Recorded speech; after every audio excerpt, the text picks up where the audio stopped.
Hello, hello, hello, friends. This is Nicholas here with DIVO TED Talks, Devoted Talks, depending on how you want to say it, where we take ancient wisdom and practices through a modern lens and experience to help you and those you love and suffering in your personal and greater worlds alike. And I want to go to something that I have said before and will likely say again, and that is yoga. Movement is the least interesting thing that we do with regards to that, right? And there is different types of movements, so don't get me wrong here and don't hear me wrong.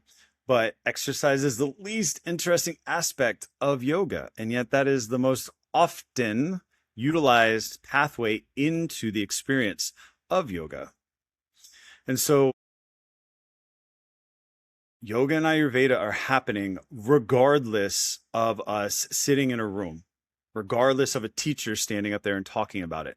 Yoga is happening continuously, contiguously, nonstop, and has since the dawn of consciousness on this planet with awareness, consciousness with awareness, consciousness with awareness, right? Of the manifest world, of the things manifesting in the world. And so yoga is more about our relationship to life and to the things happening in life, whereas Ayurveda is the details of the inner workings, the building blocks, the manifestation itself.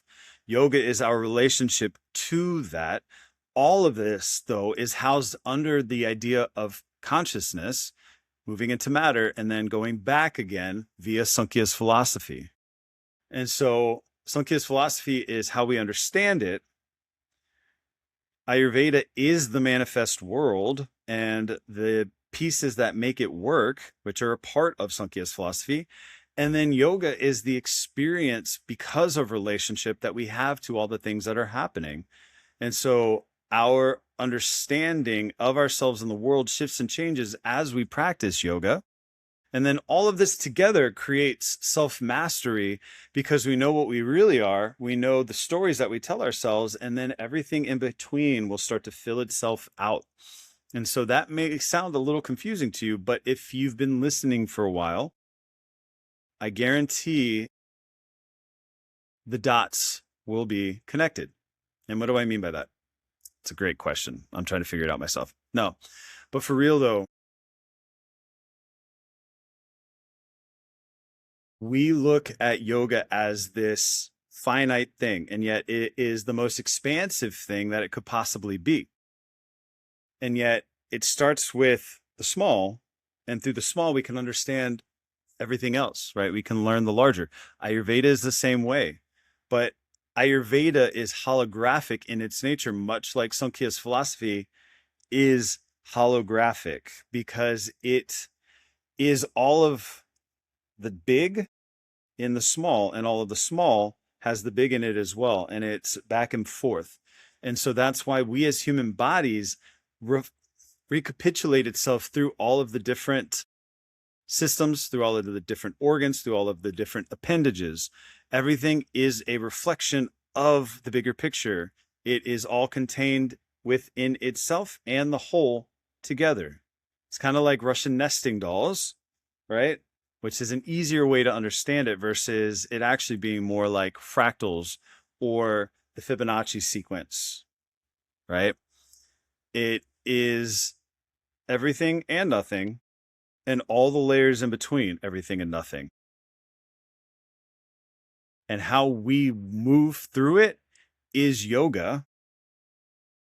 How we understand it is Ayurveda, or how we relate. So, how we consciously interact with it is yoga, although we use our physical body to do that. How we, it's, okay, friends. I am at a loss for words because I can almost taste what I'm talking about. This is my rough statement on what it is, and that some of you may articulate it better. I may even articulate it better in like 5 minutes. So bear with me. Yoga, Ayurveda, are these practices, while Ayurveda is also an understanding. It's a compendium of the nature of things. And so Ayurveda contains yoga, but not all yoga contains Ayurveda, and yet all yoga has to be Ayurveda because of that holographic nature. But not all the same practices apply to both, because one is about moving into the subtler experiences of life in a way that you start to understand all of the universe through that relationship, whereas Ayurveda is a itemized understanding of the different pieces of what makes up life and experience and human nature, particularly the gunas, but basically Sankhya's philosophy all the way down to the tanmatras and the different senses that are built to receive them.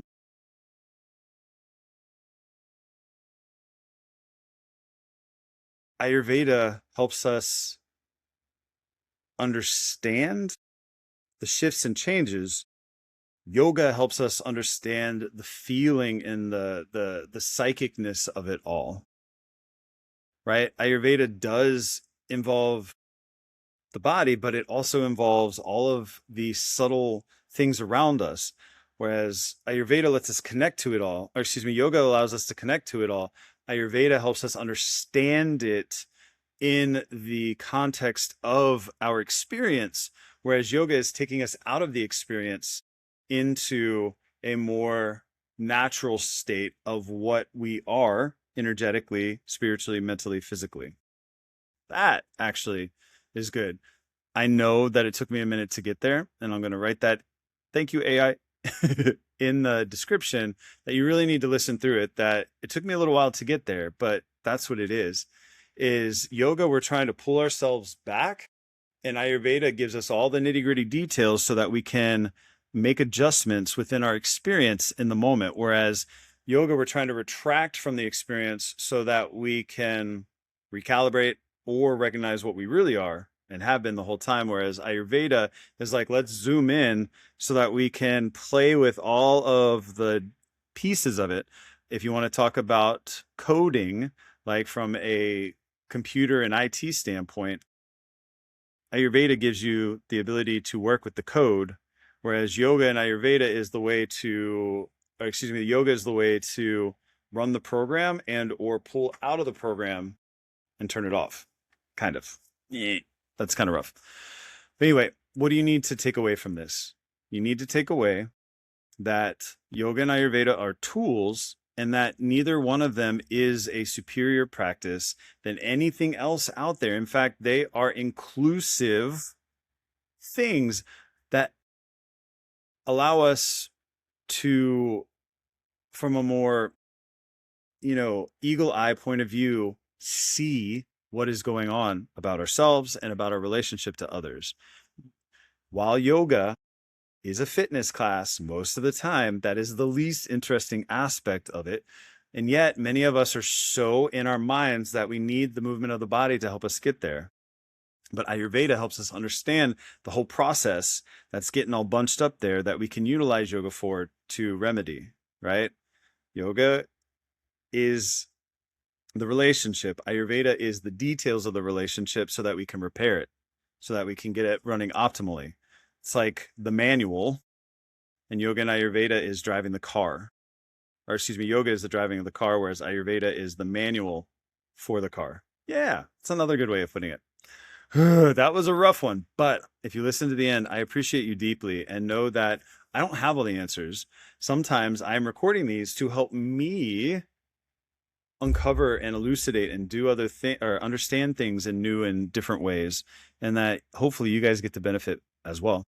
As and my greatest intention for all of this is for you to be well and be free.